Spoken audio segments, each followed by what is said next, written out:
नमस्कार, आपका स्वागत है हमारे YouTube चैनल शिक्षा सखा पर। आज मैं आपके लिए लेकर आई हूँ कक्षा 7 विषय विज्ञान मार्च 2024 का परीक्षा पत्र। पिछली वीडियो में मैंने कक्षा 6 का हिंदी का प्रश्न पत्र हल करवाया था।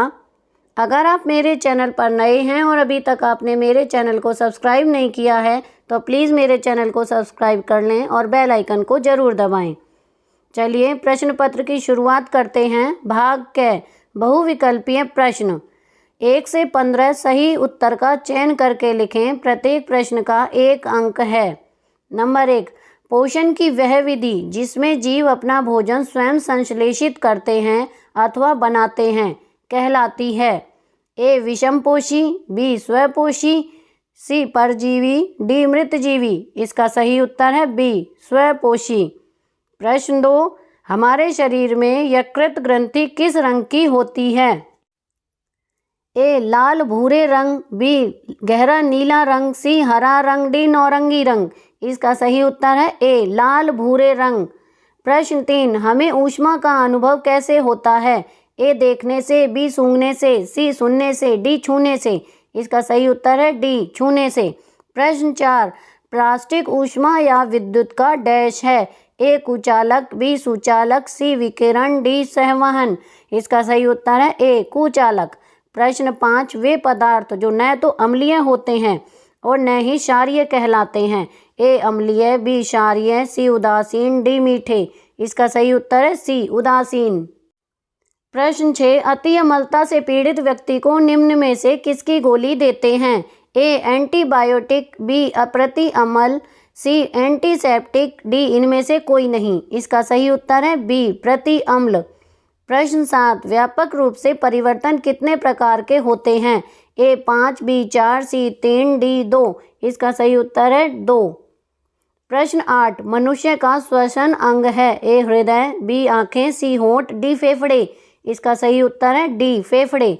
प्रश्न 9, हृदय से डाक पिजन समृद्ध रक्त को शरीर के सभी भागों में ले जाती है। ए धमनियाँ, बी फेफड़े, सी शिराएं, डी हृदय। इसका सही उत्तर है ए धमनियाँ।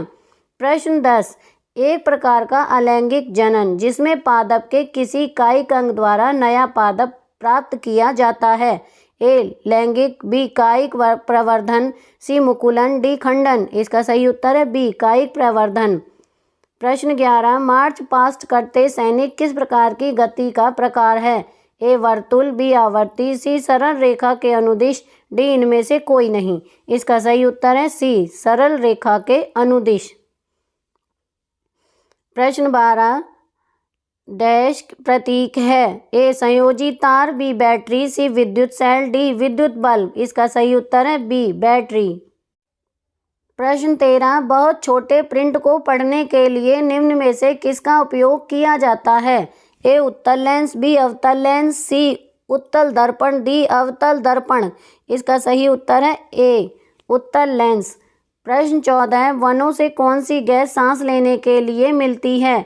ए carbon dioxide, B nitrogen, C hydrogen, D oxygen. इसका सही उत्तर है डी ऑक्सीजन। प्रश्न 15, खाना पकाने के तेल और वसाओं को कहाँ नहीं बहाना चाहिए? ए नालियों में, बी कूड़ेदान में, सी गलियों में, डी इनमें से कोई नहीं। इसका सही उत्तर है ए नालियों में।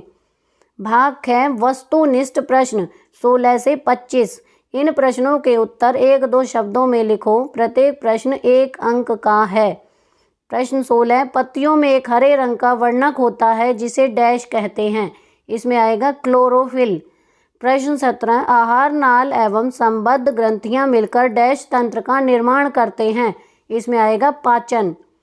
प्रश्न 18, उपयोग किए जाने वाले थर्मामीटर का मापक्रम सेल्सियस स्केल जिसे द्वारा दर्शाते हैं। इसमें आएगा फ़ारेनहाइट। प्रश्न 19, चींटी के डंक को डैश विलयन मलकर उदासीन किया जा सकता है। इसमें आएगा कैलेमाइन। प्रश्न 20, क्या लोहा और जंग एक ही हैं? नहीं, जंग लोहा नहीं है।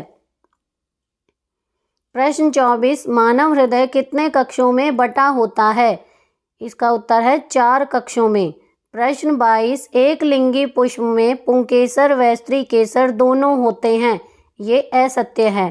प्रश्न 23, चाल का मूल मात्रक मीटर प्रति सेकंड है। ये सत्य है। प्रश्न 24, इंद्रधनुष में 5 रंग होते हैं। ये असत्य है। प्रश्न 25, वनों को हरे फेफड़े भी कहा जाता है। ये सत्य है। भाग ग, अति लघु उत्तरात्मक प्रश्न। प्रश्न 26, सहजीवी संबंध के बारे में उदाहरण सहित लिखो। यहाँ कुछ उदाहरण दिए गए हैं। सहजीवन का एक उदाहरण चींटियों की कुछ प्रजातियों और बबूल के पेड़ों के बीच का संबंध है। चींटियाँ बबूल के पेड़ के खोखले कांटों में रहती हैं और पत्ते या छाल खाने की कोशिश करने वालों पर हमला करके पेड़ को शाकाहारी जीवों से बचाने में मदद करती हैं। प्रश्न 27, रोमंथी किसे कहते हैं? जुगाली करने वाले जंतुओं को रोमंथी कहते हैं। प्रश्न 28, डॉक्टरी थर्मामीटर व प्रयोगशाला तापमापी से हम कितना ताप माप सकते हैं? डॉक्टरी थर्मामीटर से सिर्फ शरीर का ही ताप मापा जा सकता है, तप्त पानी का ताप नहीं मापा जा सकता। डॉक्टरी थर्मामीटर का परिसर 35 डिग्री सेल्सियस से 42 डिग्री तक रहता है। प्रयोगशाला तापमापी का परिसर -10 डिग्री सेल्सियस से 110 डिग्री सेल्सियस तक रहता है। प्रश्न 29, लवणों की प्रकृति कैसी होती है? 29वें प्रश्न का उत्तर है, लवण वह यौगिक है जो किसी अम्ल के एक या अधिक हाइड्रोजन परमाणु NVXC को किसी क्षारक के एक या अधिक धनायन से प्रतिस्थापित करने पर बनता है। खाने वाला नमक एक प्रमुख लवण है। रसायनतः यह नमक सोडियम और क्लोरीन का सोडियम क्लोराइड नामक यौगिक है। प्रश्न 30, पादपों में श्वसन कैसे होता है? प्रश्न 30 का उत्तर है, पौधे पत्तियों के रंध्रों द्वारा वायु से ऑक्सीजन ग्रहण कर श्वसन करते हैं। पौधे कार्बन डाइऑक्साइड का उपयोग केवल भोजन बनाते समय करते हैं और इस प्रक्रम में ऑक्सीजन उत्पन्न होती है। प्रश्न 31, बीजों के प्रकीर्णन की विभिन्न विधियों के नाम लिखो। बीजों के प्रकीर्णन की विभिन्न विधियों का वर्णन निम्नलिखित है। हवा द्वारा फैलाव, कुछ पौधों के बीज पंख युक्त हल्के और बाल जैसी संरचनाएं युक्त बीज पवन द्वारा उठाकर दूर तक फैल जाते हैं। पानी से फैलाव, पानी से फैलाव कुछ जलीय पौधों में होता है और कुछ में जो एक जल निकाय के पास बढ़ता है। प्रश्न 32, विद्युत घंटी का नामांकित चित्र बनाओ। इस तरह से विद्युत घंटी का चित्र बनेगा। सबसे पहले विद्युत तार, विद्युत चुंबक, आर्मेचर, कमानी, हथौड़ा, इस तरह से हम विद्युत घंटी का चित्र बनाएंगे। प्रश्न 33, स्वच्छता और रोग के बीच संबंध के बारे में लिखो।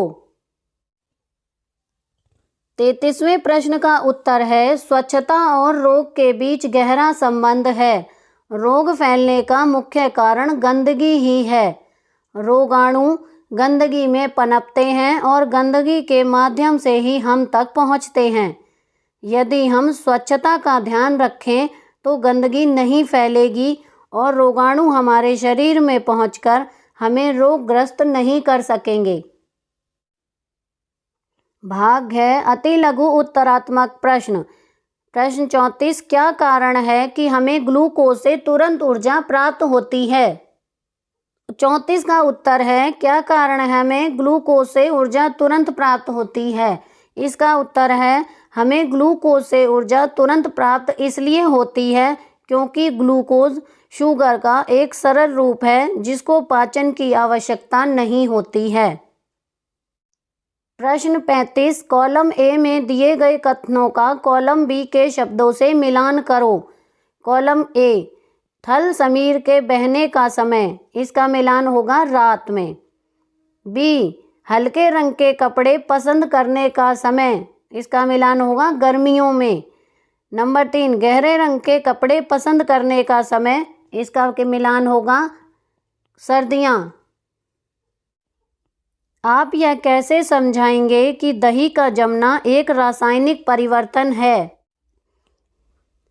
36वें प्रश्न का उत्तर है, जब दूध में कुछ खट्टा पदार्थ डालकर उसे कुछ घंटों के लिए रख दिया जाता है तो हमें दही प्राप्त होती है, परंतु दही को किसी भी तरीके से दोबारा दूध में परिवर्तित नहीं किया जा सकता, क्योंकि दही दूध से भिन्न पदार्थ है। इसलिए दही का जमना एक रासायनिक परिवर्तन है। प्रश्न 37, मानव हृदय का नामांकित चित्र बनाओ। ये देखिए, ये मानव हृदय है। इसमें मैंने नामों के साथ इन्हें अंकित किया हुआ है। यहाँ पर ये सभी नाम दिए गए हैं।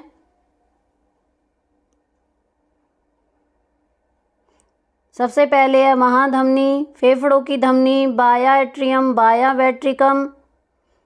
इसी तरह दाया है, सुपीरियर है, इन्फीरियर वेना कावा है जो हृदय तक ब्लड पहुंचाता है। ये मानव हृदय का दूसरा चित्र है। इसमें फुफ्फुस धमनियाँ, फुफ्फुस सिराएं, बाया अलिंद, बाया निलय। इसी तरह लेफ्ट में महाधमनी, शरीर के ऊपरी भाग से महाशिरा, दाया अलिंद, शरीर के निचले भाग से महाशिरा, दाया निलय, विभाजिका आदि हैं। प्रश्न 38, अंबाला से रेवाड़ी की दूरी 250 किलोमीटर है। कोई बस इस दूरी को तय करने में 5 घंटे लेती है। बस की चाल ज्ञात करो। तो सबसे पहले इसमें हम सूत्र लगाएंगे दूरी बटा समय। तो दूरी है हमारी 250 बटे समय है 5। तो इसको लिखकर 5 से काट देंगे तो आएगा हमारा बस की चाल है 50 किलोमीटर प्रति घंटा। प्रश्न 39, विद्युत चुंबक का उपयोग किसी कचरे के ढेर से प्लास्टिक को अलग करने के लिए क्यों नहीं किया जा सकता, वर्णन करो। प्रश्न 39 का उत्तर है नहीं, क्योंकि विद्युत चुंबक प्लास्टिक से बनी वस्तुओं को आकर्षित नहीं करता है। इसलिए विद्युत चुंबक के उपयोग से किसी कचरे के ढेर से प्लास्टिक को पृथक नहीं किया जा सकता। प्रश्न 40, उत्तल व अवतल दर्पण के बारे में चित्र बनाकर लिखो। 40वें प्रश्न का उत्तर है वह दर्पण जिसका परावर्तक सतह बाहर की ओर उभरा रहता है उसे उत्तल दर्पण कहते हैं। वहीं अवतल दर्पण का परावर्तक सतह अंदर की ओर उभरा रहता है। उत्तल दर्पण प्रकाश को बाहर की ओर प्रतिबिंबित करता है और वहीं अवतल दर्पण प्रकाश को अंदर की ओर प्रतिबिंबित करता है। प्रश्न 41, खाद्य श्रृंखला का उदाहरण सहित वर्णन करो। प्रश्न 41 का उत्तर है इस उदाहरण को लें। खाद्य श्रृंखला है घास, कैटरपिलर, स्पैरो, हॉक। घास उत्पादक है। यह एक हरा पौधा है जो ग्लूकोज बनाने के लिए प्रकाश संश्लेषण का उपयोग करता है। कैटरपिलर प्राथमिक उपभोक्ता है। यह एक शाकाहारी है जो केवल पौधों को खाता है। भाग ड, दीर्घ उत्तरात्मक प्रश्न 42 से 44।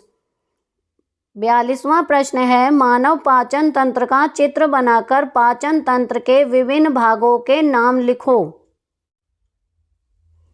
यह मानव पाचन तंत्र है। यहाँ पर जिह्वा, डायाफ्राम, पित्ताशय, पित्तनली, यकृत, अग्नाशय, परिसेशिका, इधर राइट में है मुंह, ग्रसिका, अमाशय, क्षुद्रांत, बृहद्रात्र, गुदाद्वार। मनुष्य के पाचन तंत्र के अंगों के नाम हैं मुख एवं मुख गुहा। नंबर 2 ग्रसनी, नंबर 3 ग्रास नली, नंबर 4 अमाशय, नंबर 5 छोटी आंत, ए ग्रहणी, बी इलियम, बड़ी आंत, ए सीकम, कोलन और मलाशय। प्रश्न 43, अम्लों व क्षारकों में उदाहरणों सहित अंतर लिखो। प्रश्न 43 का उत्तर है अम्ल का जलीय विलयन लाल लिटमस को नीला कर देता है, जबकि क्षार का जलीय विलयन लाल लिटमस को नीला कर देता है। पीएच मान, अम्ल का पीएच मान 7 से कम होता है, जबकि क्षार का पीएच मान 7 से अधिक होता है। प्रश्न 44, मछली, मेंढक, गाय, कॉकरोच व केचुआ के श्वसन अंगों के नाम लिखो। उत्तर है मछली गिल्स और फेफड़े, मेंढक त्वचा, फेफड़े, मुंह, गाय फेफड़े, कॉकरोच टैक्रिया, केचुआ त्वचा। तो यहाँ पर हमारा विज्ञान का परीक्षा पत्र पूरा हो गया है। आपको मेरी ये वीडियो कैसी लगी मुझे कमेंट करके ज़रूर बताएं। प्लीज़ मेरे चैनल को लाइक करें, शेयर करें और सब्सक्राइब करना ना भूलें। Thank you.